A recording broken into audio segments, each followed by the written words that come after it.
Hi friends, आज के tally class में आपका स्वागत है। पिछले क्लास में हम लोगों ने देखा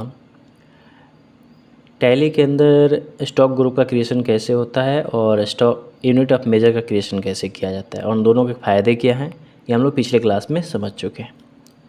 आज की क्लास में हम लोग देखेंगे स्टॉक आइटम क्रिएशन क्या होता है। उसके लिए हम लोग इस स्लाइड पर देखेंगे, उसका डेफिनेशन लिखा हुआ है, उसको अच्छे से समझाया गया है। स्टॉक आइटम क्रिएशन, उसके लिए आपको सबसे पहले समझना होगा स्टॉक आइटम क्या है।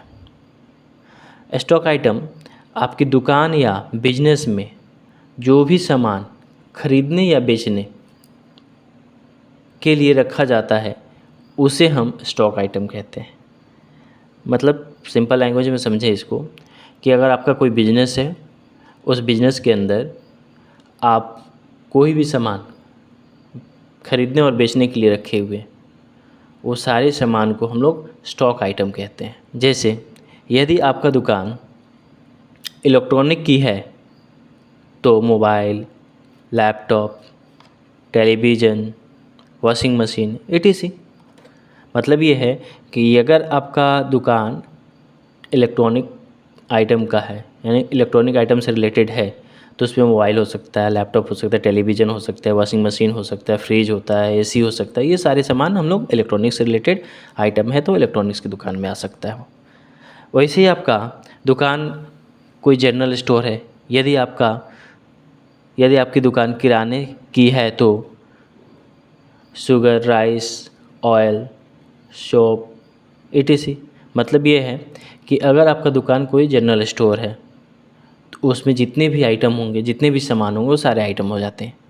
जैसे हम अपने डेली लाइफ में यूज़ करते हैं, जो भी सामान खाने पीने की चीज़ें होती हैं, वो सारे आइटम जो होंगे वो स्टॉक आइटम कहलाएंगे।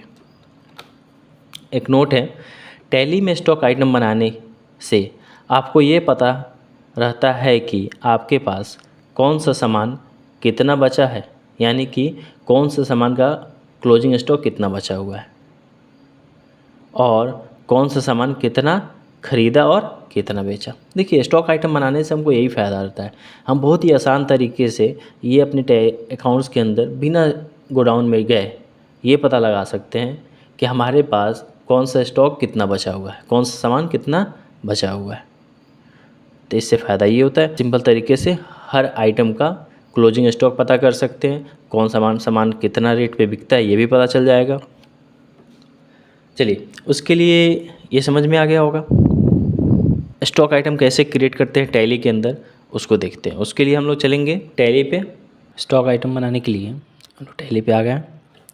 टैली में आपको गेटवे ऑफ टैली पे आ जाना है, जो कि कंपनी ओपन करना, और उससे पहले हम सब बता चुके हैं ऑलरेडी, तो उतना अपना आपको अभी तक समझ में आ ही गया हो आप लोगों को। हम डायरेक्ट आते हैं टैली पे। टैली के होम पेज पे आ गए, जिस पे गेटवे ऑफ टैली लिखा हुआ है। आप यहाँ पे इन्वेंट्री में जाएंगे, इन्वेंट्री में गए, एंटर बटन प्रेस करें। आपको पूछेगा इन्वेंट्री इन्फो के अंदर stock group and stock item. Stock group हम लोग पिछले क्लास में हम लोग सीखे थे और उसके बाद यूनिट ऑफ मेजर सीखे थे। आज हम देखते हैं स्टॉक आइटम क्रिएट कैसे होता है। स्टॉक आइटम में जाएंगे और यहाँ पे सिंगल और मल्टीपल का ऑप्शन आता है। ये हो गया सिंगल और ये दूसरा मल्टीपल। तो ऑलरेडी हम लोग क्लियर कर चुके हैं मल्टीपल का यूज़ कब करेंगे और सिंगल का यूज़ कब करेंगे। चलते क्रिएट करते हैं सिंगल, या हम लोग मल्टीपल भी ले सकते हैं। देखिए, हम आज मल्टीपल से ही बना के दिखाते हैं। तो मल्टीपल पे गए तो सबसे पहले यहाँ पे देखेंगे क्या, यहाँ पे ग्रुप तीनों शो करेगा, जैसे एप्पल का, ओप्पो का मोबाइल का, ओप्पो मोबाइल, सैमसंग मोबाइल। तो हम लोग सबसे पहले सैमसंग करते हैं, एंटर कर लेते हैं।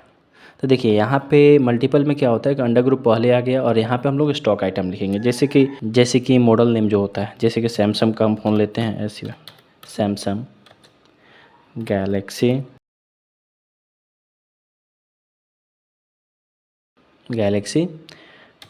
S20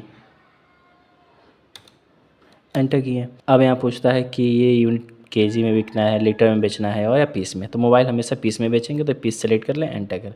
ओपनिंग बैलेंस अभी हम लोग नहीं डालेंगे। फिर आते हैं Samsung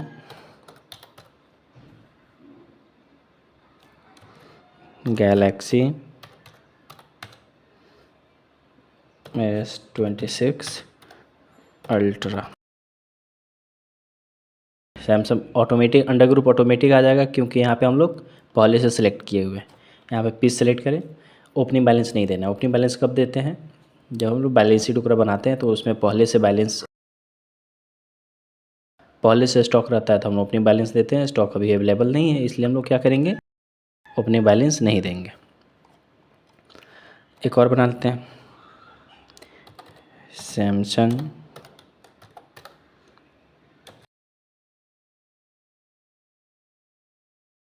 Galaxy S23 ultra. Enter किया। सैमसंग यहाँ पर अंडर ग्रुप अपने आप आ जाएगा। और यहाँ पर हम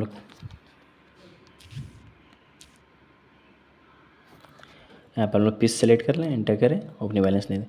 देखिए सैमसंग मोबाइल से 3 स्टॉक आइटम क्रिएट कर लिए। एंटर करेंगे, फिर एंटर करेंगे, यहाँ पे एक्सेप्ट पूछेगा, एक्सेप्ट का यस करेंगे, एक्सेप्ट हो जाए। ये मल्टीपल से फ़ायदा ये होता है कि आपको ग्रुप बार बार सेलेक्ट करना नहीं है, बार बार एक्सेप्ट कराने की ज़रूरत नहीं पड़ेगा। वैसे हम लोग ओप्पो मोबाइल ये आईफोन से रिलेटेड बना लेते हैं। क्लिक किए, आईफोन सेलेक्ट किए, आईफोन 14। देखिए एप्पल मोबाइल सेलेक्ट किया तो आ गया ऑटोमेटिक। यहाँ पे यूनिट क्या होगा, पीस होगा, पीस सेलेक्ट कर लें। ओपनिंग बैलेंस देना नहीं है। आईफोन 15 प्रो मैक्स, यहाँ पे मॉडल दे देना है आपको। यहाँ पे पीस सेलेक्ट कर लें, ओपनिंग बैलेंस रहेगा, एंटर करें। फिर आईफोन 17 प्रो मैक्स, एंटर करें। यहाँ पे पीस सेलेक्ट कर लें, एंटर करें, फिर इसको एंटर करके एक्सेप्ट करा दें। सिंपल। ऐसे ही ओप्पो मोबाइल का भी हम लोग क्रिएट कर सकते हैं। तो यहाँ पे सिंगल से बनाएंगे तो बार बार आपको एक्सेप्ट कराना होगा, बार बार ग्रुप सेलेक्ट करना होगा, उसमें टाइम ज़्यादा लगता है। इसलिए हम लोग मल्टीपल लेजर का यूज़ करते हैं, मल्टीपल स्टॉक क्रिएशन का यूज़ करेंगे कि आपका काम थोड़ा सा फास्ट हो जाए।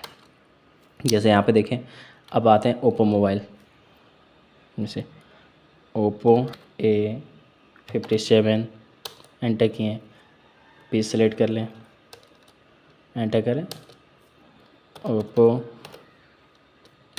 रेनो 30, पीस सेलेक्ट करें, पीस में आ गया, एंटर करें। फिर यहाँ पे ओप्पो F7, पीस सेलेक्ट करें, एंटर करें, एक्सेप्ट करा दें। एक्सेप्ट पूछेगा, एक्सेप्ट करा दें। तो इसी तरीके से हम लोग टैली के अंदर स्टॉक आइटम का क्रिएशन करते हैं। चलिए, उम्मीद करते हैं कि आप लोग को ये समझ में आ गया होगा। मिलते हैं अगले क्लास में एक नए टॉपिक के साथ। अगर वीडियो अच्छा लगे तो लाइक कर दें, सब्सक्राइब कर लें और फेसबुक पे आप लोग फॉलो करें।